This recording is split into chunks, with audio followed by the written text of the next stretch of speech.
Welcome to another edition of the Insider Hoop Scoop. I'm Jarret Johnson. I'm joined by the Mighty Joe Yeager. Mighty Joe, man, obviously not the result Red Raider Nation was looking for. Tough loss, double-digit loss on the road in Fort Worth against a TCU program that you've really dominated here in recent years. But obviously the tables were turned Tuesday night in Fort Worth. Just what's your overall reaction to that game and that loss? And then we'll talk about Kentucky coming up.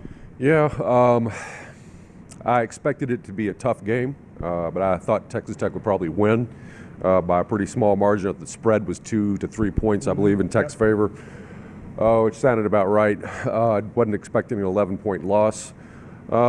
It's clear that this team right now is not good enough to be able to take anything for granted on the road in the Big 12. All right, and now look, West Virginia got crushed at K-State.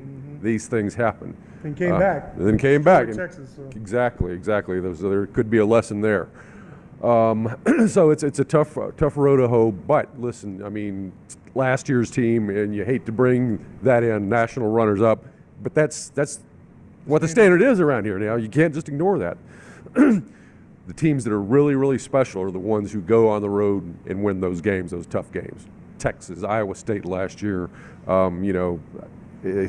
that's the difference, really. Right. The really great ones are the ones that go on the road and win.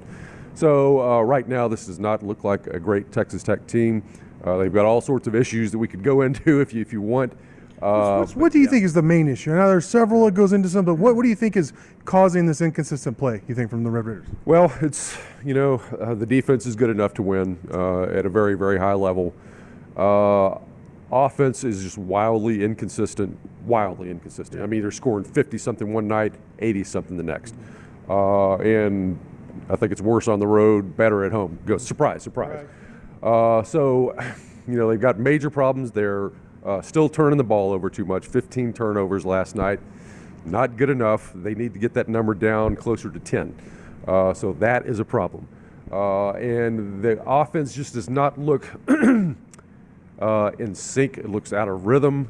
Looks like a Volkswagen engine that's firing on 3 cylinders or something like that. It's sputtering and coughing.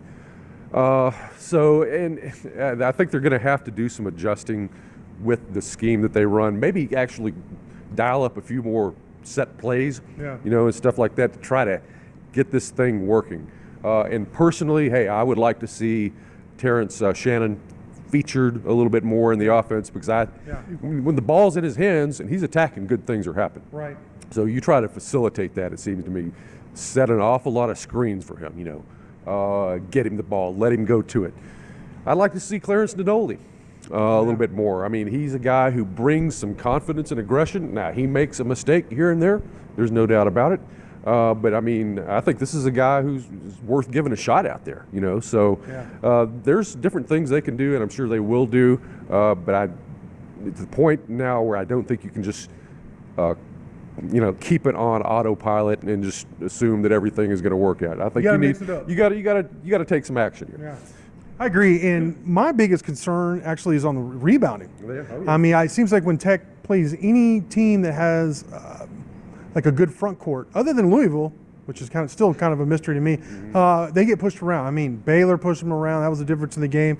West Virginia for sure, TCU, and I'm worried about Kentucky coming up, which is, I guess a good segue. But I don't know if the Red Raiders actually have a solution this season, at least who's eligible and healthy, who's playing right now, who can really help you on the boards in that regard. Do you see a solution there, Joe? I mean, I think it's a lot more, or not more complicated. I think it's not just the issue of, hey, everybody block out. I mean, they're playing really good teams with just bigger guys right now. Mm-hmm. Yeah, I mean, obviously, Coach Beard isn't terribly confident in what Chua, Big Russ, can bring. I mean, that's a big body you could throw in there. You'd think if size is the issue, if bulk is an issue, you could put him in there and you'd be seeing him, but you're not. So he doesn't really look like an option right now. Even Savrasov is kind of a big guy, big body who at times looks like he could be a competent rebounder, but he didn't play last night, I don't believe, if I recall correctly. If he did, it was very, very briefly. So, I mean, you kind of rolling with what you got right now, and honestly, I don't know. I think part of the problem is that sometimes the guards get beat off of the dribble. Yeah. And when they get in there, people collapse. And if they're helping, they're not blocking out and rebounding, you know. So one solution is simply to play better perimeter defense, which this team is capable of doing. Yeah. So maybe that's an area that you look at, but this Tech team is never just going to be a really dominant or strong rebounding team, I'm afraid. Well, and that's going to come to the forefront again against Kentucky. Obviously, they never seem to lack for length and size. So the number 15 Wildcats come into Lubbock here against Texas, number 18 Texas Tech for now. Big game, obviously. All signs have been pointing to this game and a great atmosphere. Part of the Big 12 SEC Challenge. I think a lot of people are considering this the marquee matchup of the Big 12 SEC Challenge. So I think this is for one, they're going to be motivated. You'd expect this Texas Tech team to be motivated, but this is a huge challenge for the Red Raiders. Like I said, just rebounding and scoring, like you said, are they going to be able to be consistent enough on Saturday when they host the Wildcats in order to spring the upset? Yeah, they got a bunch of big bodies up there. They got Nate Sestina, who's a transfer in. He's a big 6'9" guy. Nick Richards, another guy who runs around 6'9", 6'10", really good big. One of the best the Tech will see this year.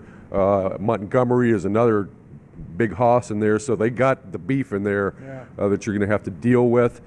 And, you know, you got to just kind of hope that you can hold serve a little bit there. And if you get beat on the glass by 4, 5, 6, you can live with that. That's fine. You know, but if you're getting crushed, I saw West Virginia in the last game that they played. I guess it was Texas.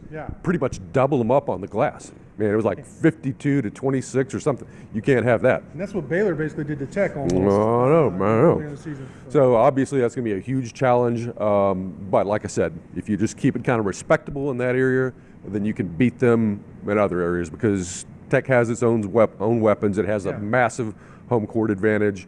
And I expect Tech is going to bounce back. I mean, if nothing else, the loss to TCU is it got their attention, you know. So I think they'll come out and give us a good effort. You know, this coaching staff always seems to respond to the big moment too. You know, like they always have their team really prepared. And I assume they've been game planning for Kentucky for some time now. So I expect there to be a really good game plan. And the coaches should be motivated too, because I know Beard, I don't think this was just him falling on his sword or trying to, you know, take part of the blame. I think he really believed that they were out coached against TCU and out game planned. And he said so after the game. He said they certainly were outplayed. And I think all that's gonna help play a big part in what's been pointing, like I said, to one of the biggest games of the season, if not the biggest. They did actually an okay job of taking care of the ball against TCU. Not great, but okay. Not as bad as they had been in some other games. What I found one of the most interesting things is they got beat in the second half against TCU when they have been largely a second half team all year. So I think that kind of plays into that inconsistent schizo type of season where you can't really pinpoint a lot of patterns here with this team. But I think there's one thing that I do know, one pattern I think everybody can fall back on is right here at this place that has the largest student section in the entire country. Texas Tech plays very well. They have a 53-game winning streak against non-conference opponents, something like that, something ridiculous. They almost never lose here. Huge stage. I expect them to. I think we'll get the best version or one of the best versions we've seen at Tech this year.